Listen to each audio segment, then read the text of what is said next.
ദശാംശ സംഖ്യകളുടെ നാലാമത്തെ വീഡിയോയിലേക്ക് എല്ലാവർക്കും സ്വാഗതം. മക്കളെ, ഇന്ന് നമ്മൾ പരിചയപ്പെടുന്ന ചോദ്യങ്ങൾ ഈ ഒരു സ്ലൈഡുണ്ട്. ഇടത് സൈഡിൽ ചോദ്യം ചെയ്ത് നോക്കുക, വലത് സൈഡിൽ ഉത്തരം മാർക്ക് ചെയ്തിട്ടുണ്ട്. ഒരു സ്ലൈഡും കൂടി ഉണ്ട്. ഇടത് സൈഡിൽ ചോദ്യങ്ങൾ, വലത് സൈഡിൽ അതിൻ്റെ ആൻസർ മാർക്ക് ചെയ്തിട്ടുണ്ട്. ഇത്രയും ചോദ്യങ്ങളാണ് നമ്മൾ ഇന്ന് ചെയ്തു നോക്കാൻ പോകുന്നത്. നമുക്ക് ഓരോ ചോദ്യങ്ങളായിട്ട് നോക്കാം. ആദ്യത്തെ ചോദ്യം ഇതാണ്: 0.01 ഏത് സംഖ്യ കൊണ്ട് ഗുണിച്ചാൽ 0.0001 ലഭിക്കും? ഇതാണ് ചോദ്യം. ഓക്കെ, അപ്പം 0.01 എക്സ് കൊണ്ട് ഗുണിച്ചാൽ 0.0001 ലഭിക്കുമെന്നെടുക്കാം. അതിൽ നിന്ന് എക്സ് കണ്ടുപിടിക്കാം. X equal to 0.0001 divided by 0.01 എന്ന് കിട്ടും. ദശാംശ സംഖ്യകൾ ഹരിക്കാനുള്ള നിയമം: ആദ്യം ദശാംശം മാറ്റി സംഖ്യകൾ മാത്രം എഴുതുക. അപ്പോൾ 1/1. ഇനി മുകളിലുള്ള ദശാംശ സ്ഥാനങ്ങളുടെ എണ്ണവും താഴെയുള്ള എണ്ണവും എണ്ണി നോക്കുക. മുകളിലാകെ 4, താഴെയാകെ 2. എവിടെയാണോ കുറവുള്ളത്, കുറവുള്ളോടത്ത് കുറവുള്ള അത്രയും 0 ചേർക്കുക. താഴെയാണ് കുറവ്, താഴെ 2 എണ്ണത്തിൻ്റെ കുറവാണ്, അതുകൊണ്ട് താഴെ 2 0 ചേർക്കണം. അതായത് 100 കൊണ്ട് ഗുണിക്കണം അല്ലേ? സോ 1/100 എന്ന് വരും. മക്കളെ, 1/100 എന്ന് പറഞ്ഞാൽ 0.01, അതായത് 0.01 കൊണ്ട് ഗുണിക്കണം എന്ന് കിട്ടും. സോ ആൻസർ ഓപ്ഷൻ സി ആണ് കറക്റ്റായിട്ട് കിട്ടുന്നത്. Next question: 0.6 into 0.6 plus 0.6 divided by 0.6. ഇവിടെ ബോഡ്മാസ് റൂള് അപ്ലൈ ചെയ്ത് വേണം ചെയ്യാൻ. ആദ്യം ചെയ്യേണ്ടത് ഡിവിഷൻ്റെ സ്റ്റെപ്പാണ് അല്ലേ? അപ്പം 0.6 അങ്ങനെ തന്നെ എഴുതി, ഈ 0.6 അങ്ങനെ എഴുതി, പ്ലസ് 0.6 ഡിവൈഡ് ബൈ 0.6 1 എന്ന് കിട്ടും.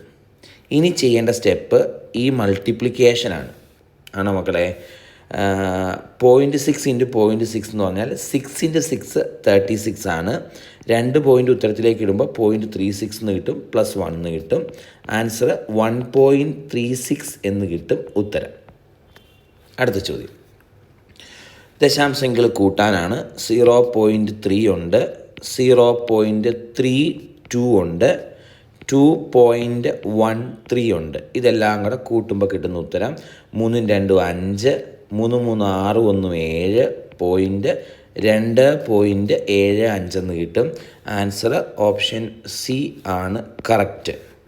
നെക്സ്റ്റ് ക്വസ്റ്റ്യൻ: ഏറ്റവും ചെറിയ സംഖ്യ ഏത്? ഏറ്റവും ചെറിയ സംഖ്യ എന്ന് കാണാൻ നിങ്ങൾ ആദ്യം ഫസ്റ്റ് ഡിജിറ്റുകൾ നോക്കുക. അപ്പം ഞാൻ ഫസ്റ്റ് ഡിജിറ്റ് കമ്പയർ ചെയ്യുമ്പോൾ ഇവിടെ 1 ആണ്, ഇവിടെ 0.5, 0.1, 0.0 അല്ലേ? അപ്പോൾ അതിൽ നിന്ന് മനസ്സിലാക്കാം ഏറ്റവും ചെറിയ സംഖ്യ എന്നല്ലേ. 0.1 ഉണ്ട്, 0.0 ഉണ്ട്, 0.5 ഉണ്ട്, 0.1 ഉണ്ട്. അപ്പോൾ 0.0 അല്ലേ ഏറ്റവും ചെറുത്, 0.015 ഏറ്റവും ചെറുത്. ഫസ്റ്റ് ഡിജിറ്റ് ആദ്യം കമ്പയർ ചെയ്യണം. ഫസ്റ്റ് ഡിജിറ്റുകൾ വലുതായിട്ടുള്ളത് വലിയ സംഖ്യ, ഫസ്റ്റ് ഡിജിറ്റ് ചെറുതായിട്ടുള്ളത് ചെറിയ സംഖ്യ. പോയിൻറ്റിന് ശേഷം വരുന്ന, ഇപ്പോൾ പോയിൻറ്റിന് മുന്നേ ഡിജിറ്റ് ഒന്നും ഇല്ലാത്തത് കൊണ്ട് പോയിൻറ്റിന് ശേഷം വരുന്ന ഫസ്റ്റ് ഡിജിറ്റ് കമ്പയർ ചെയ്യുക. അത് ചെറുതായിട്ടുള്ള ചെറിയ സംഖ്യ, വലുതായിട്ടുള്ള വലിയ സംഖ്യ. ഫസ്റ്റ് ഡിജിറ്റുകൾ സെയിം ആണെങ്കിൽ സെക്കൻഡ് ഡിജിറ്റ് കമ്പയർ ചെയ്യുക. അത് വലുതായിട്ടുള്ളത് വലുത്, ചെറുതായിട്ടുള്ള ചെറിയ സംഖ്യ. കേട്ടോ, സിമ്പിളാണ്. അടുത്ത ചോദ്യം: ഏതാണ് വലുത്? അപ്പോൾ നമ്മൾ ആദ്യത്തെ ഭാഗം നോക്കിയപ്പോൾ എല്ലാത്തിൻ്റെയും 10 ആണ് അല്ലേ? അപ്പോൾ പോയിൻ്റ് കഴിഞ്ഞുള്ള ഫസ്റ്റ് ഡിജിറ്റ് നോക്കുക. പോയിൻ്റ് കഴിഞ്ഞ് ഫസ്റ്റ് ഡിജിറ്റ് ഇവിടെ 0, ഇവിടെ 2, ഇവിടെ 1, ഇവിടെ 7. ഇപ്പോൾ പോയിൻ്റ് കഴിഞ്ഞുള്ള ആദ്യത്തെ ഡിജിറ്റ് ഏറ്റവും വലുതായിട്ടുള്ളത് ഏറ്റവും വലിയ സംഖ്യ. സോ ഓപ്ഷൻ ഡി ആണ് ഏറ്റവും വലിയ സംഖ്യ. അടുത്ത ചോദ്യം: 1/2. മക്കളെ, 1/2 പ്ലസ് 1/2² എന്ന് പറഞ്ഞാൽ 1/4 ആണേ, പ്ലസ് 1/2³ എന്ന് പറഞ്ഞാൽ 1/8 ആണ്. ഇതല്ലേ കൂട്ടേണ്ടത്? ഇതിൻ്റെ ദശാംശ രൂപമല്ലേ എഴുതണ്ടേ? അപ്പോൾ 1/2 എനിക്ക് 0.5 എന്ന് എഴുതാം, പ്ലസ് 1/4 0.25 എന്ന് എഴുതാം, 1/8 0.125 എന്ന് എഴുതാം.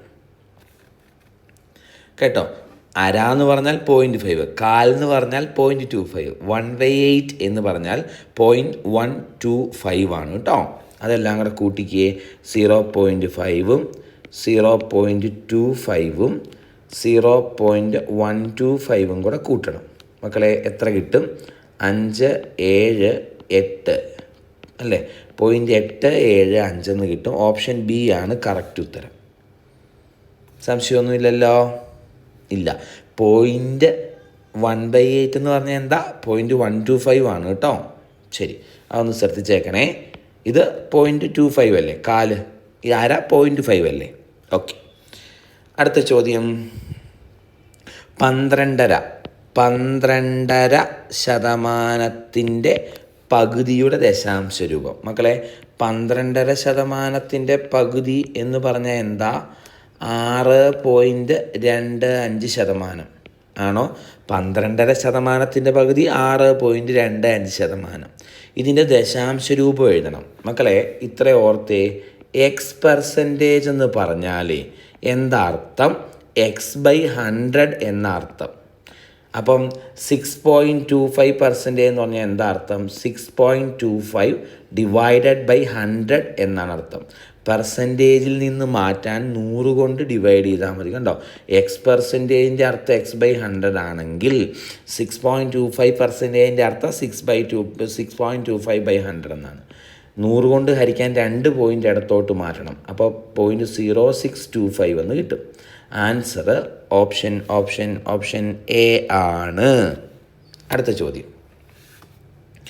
9/0.9 into 9/0.9. So 9 divided by 0.9 into 9 divided by 0.9 എന്ന് വരും. ശരിയല്ലേ മക്കളെ? ആണ്. ദശാംശസംഖ്യകൾ ഹരിക്കാനുള്ള നിയമം ആദ്യം സംഖ്യകൾ മാത്രം എടുത്ത് എഴുതുക. അപ്പം 9/9 ഇൻറ്റു ദശാംശം മാറ്റിയിട്ട് സംഖ്യകൾ മാത്രം എടുത്ത് എഴുതി. ഓക്കെ. ഇനി ചെയ്യേണ്ടത് മുകളിലത്തെയും താഴത്തെയും ദശാംശ സ്ഥാനങ്ങൾ എണ്ണി നോക്കുക. താഴെ ആകെ 2 ദശാംശ സ്ഥാനങ്ങളുണ്ട്, മുകളിൽ ഒന്നുമില്ല. മുകളിലാണ് കുറവ്, 2 എണ്ണത്തിൻ്റെ കുറവാണ്. അതുകൊണ്ട് എത്ര എണ്ണം കുറവുണ്ടോ അത്രയും 0 മുകളിൽ ചേർക്കണം. 2 0 മുകളിൽ ചേർത്തു. നമ്മുടെ ആൻസർ 100 എന്ന് കിട്ടും. ആൻസർ ഓപ്ഷൻ സി ആണ് കറക്റ്റ്. അപ്പോൾ ഇന്നത്തെ ചോദ്യങ്ങളെല്ലാം മനസ്സിലായല്ലോ? ഓക്കെ, നമുക്ക് അടുത്ത വീഡിയോയിൽ കാണാം. താങ്ക് യു മക്കളെ.